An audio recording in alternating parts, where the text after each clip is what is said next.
तो भाई हमने के ये वादा कैले रहनी कि जब हमने के लड़का सियान हो जाए तो हमने के अपन दोस्ती रिश्तेदारी में बदल लिहल जाए। ए भाई का एकरा में हाँ करे में इतना लेट काहे लगाए हम?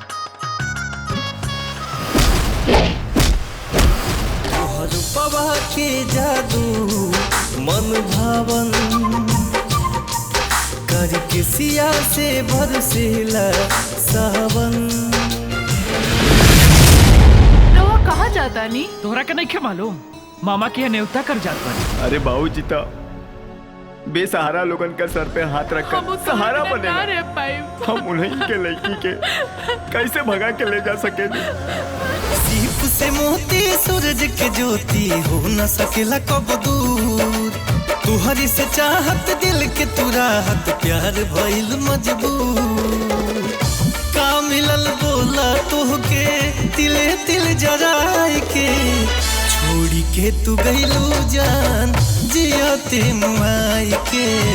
छोड़ी के तू गइलू जान जियते मुआई के। हम तो हर पुराना आशिक है रानी त्रिभुवन। ई का बदतमीजी लाला। अगर तू इस लड़की की तरफ तू अपन आंख उठा के देख ले तो आंख खींच ले।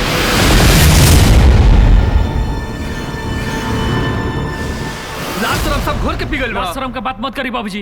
सावित्री के खिलाफ एक लफ्ज ना सुन सकिले। सावित्री हम जीवन में भी ना सोचले रहनी कि ऐसा हालात के सामना हमनी करे के पड़ जाई। हमरा सुख दुख के साथी तू ही बाड़ू और हमरे घर के मान प्रतिष्ठा तोहरे हाथ में बा। आपन ख्याल रखिए सावित्री, आपन ख्याल रखिए।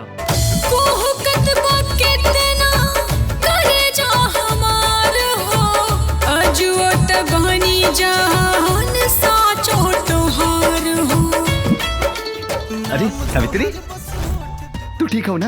अच्छा सुनी ना, बाबूनी कैसन बाड़ी? बाबूनी के छोड़ा ना, एगो किस दा। प्यार के बरसे सावन स्वर्ग उतर के आइल थोरे लागे अति मन भावन। सही कहलू भाभी, भैया के जल्दी यहाँ आवे के पड़ी। हम सपना देखनी है तो आज तबीयत बिगड़ गई बा।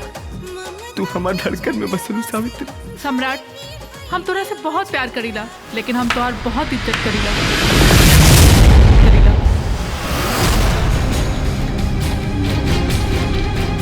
हमके गलत समझत बानी, अब जो समझत बानी वो ना बा। कौन कलम से भगिया हमर लिखले बड़े भगवान। शीशा के जैसे दिलवा तोड़लस जेके कहली जा। संसार भी जान सके कि प्यार का कीमत का होला। कौन कलम से भगिया हमर लिखले बड़े भगवान। पता ना काहे कि सूर्य के बार बार याद आता बेटा। हमरा नजर से तू गिर गई पड़े।